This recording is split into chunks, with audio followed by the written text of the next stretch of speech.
नमस्कार, मी doctor Sonia from Paras speciality clinics.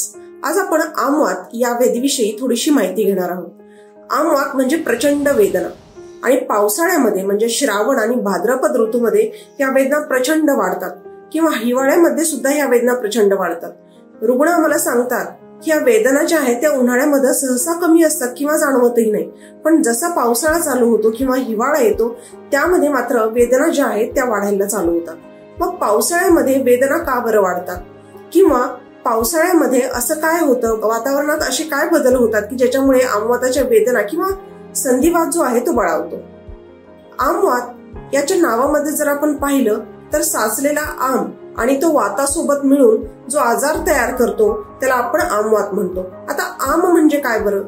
आपल्या शरीरामध्ये जो पाचक रस तयार होतो, आपण जेव्हा अन्न ग्रहण करतो तेव्हा पाचक रस जेव्हा तयार होतो तो व्यवस्थित न पचता तसाच जठरामध्ये पडून राहतो आणि हा जो पडून राहिलेला पाचक रस जो आहे त्यालाच आपण म्हणतो आम आणि हा विषा समान शरीरामध्ये काम करतो।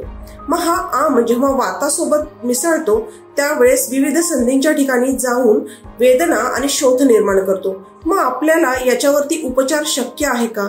तसेच या आमवात होण्यामागची कारणं कोणकोणती आहेत, लक्षणं कोणकोणती आहेत तेही जाणून घेणं फार महत्वाचं असतं। त्याच्या लक्षणांमध्ये आपण जर पाहिलं तर सगळ्यात पहिल्यांदा प्रचंड अशा वेदना असतात, सूज असते सांध्यांना, तसंच उष्ण स्पर्श सांध्यांचा जाणवतो आपल्याला। आणि सगळ्यात महत्वाच्या ज्या गोष्टी आहेत दोन, त्यामध्ये रुग्ण आम्हाला सांगतात की डॉक्टर मला सकाळी सांडशी सुद्धा हातात धरता येत नाही किंवा स्वतःची वेणी पण घालता येत नाहीये किंवा मला सकाळी कणिक मळता येत नाहीये असं आपल्याला रुग्ण सांगतात। त्यानंतर म्हणजे सकाळी जे आहे ते सांध्यांमध्ये आखडलेपणा असतं, म्हणजे मॉर्निंग स्टिफनेस जे आहे ते सकाळी या रुग्णांमध्ये आपल्याला जास्त करून जाणवतं। आणि रुग्ण असंही सांगतात की मला कणकण येऊन डॉक्टर याची सुरुवात झाली होती, म्हणजे थोडासा ताप जो आहे तो मला सतत अंगामध्ये राहतो। ही आहे त्याची लक्षणं। आधुनिक शास्त्रानुसार रुमॅटॉइड आर्थरायटिस म्हणजेच आमवात हा एक ऑटोइम्युन डिसीज म्हणून गणला जातो, परंतु या आमवाताची कारणं जी आहेत ते आपल्या शास्त्रामध्ये सविस्तर वर्णन केलेली आहेत। यामध्ये सगळ्यात मोठं महत्वाचं जे कारण आहे ते म्हणजे चुकीच्या आहार विहारांच्या पद्धती असेल, बाळंतपणामध्ये योग्य ती निगा राखली गेलेली नसेल, काही स्त्रियांना सतत स्वच्छ करण्याची किंवा साफसफाई करण्याची सवय असते। म्हणजे याने होतं काय तर आपले हात जे आहेत ते सतत थंड पाण्यामध्ये राहतात आणि शरीरातला वातदोष वाढतो। सतत एसी मध्ये बसून काम करणं असेल किंवा व्यायामाचा अभाव असेल, जेवण करून लगेच झोपणं असेल तर यामुळे आमसंचिती जी आहे ते शरीरात वाढू लागते आणि आमवात सारखा रोग आहे तो बळावतो। आधुनिक तपासण्या जर आपण पाहिलं तर ESR असेल, CRP असेल किंवा महत्वाची टेस्ट म्हणजे RF फॅक्टर वाढलेला आहे का ह्या टेस्ट आपल्याला कराव्या लागतात। तसेच एक्सरे सुद्धा आपण याच्यामध्ये करू शकतो। मग ह्या आमवातामध्ये ट्रीटमेंट म्हणजेच उपचार जे आहे ते अवेलेबल आहेत का? योग्य वेळी योग्य निदान आणि उपचार जर ह्या आमवाताच्या रुग्णांना मिळाले तर हा आमवात सारखा आजार जो आहे तो निश्चितपणे आपण SRDP उपचाराने नियंत्रणात आणू शकतो।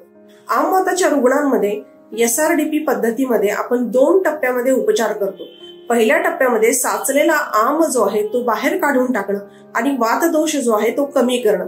दुसऱ्या टप्प्यामध्ये हा आम जो आहे तो संचित होऊ न देणं किंवा तयार होऊ न देणं आपल्या शरीरामध्ये, असे आपल्याला उपचार करावे लागतात। मग या SRDP उपचारामुळे आपला आजार जो आहे तो निश्चितपणे नियंत्रणात राहतो। त्यासोबत रुग्णाने दिलेल्या पथ्याचं पालन व्यवस्थित करणं खूप महत्वाचं असतं, कारण आमवातामध्ये पथ्य हेच त्यांचं 90% औषध असतं। आमवाताच्या रुग्णांना योग्य निदान आणि योग्य उपचार योग्य त्या वेळी जर मिळाले तर आमवाताचे रुग्ण आहे ते बऱ्यापैकी निश्चित बरे होऊ शकतात। नमस्कार।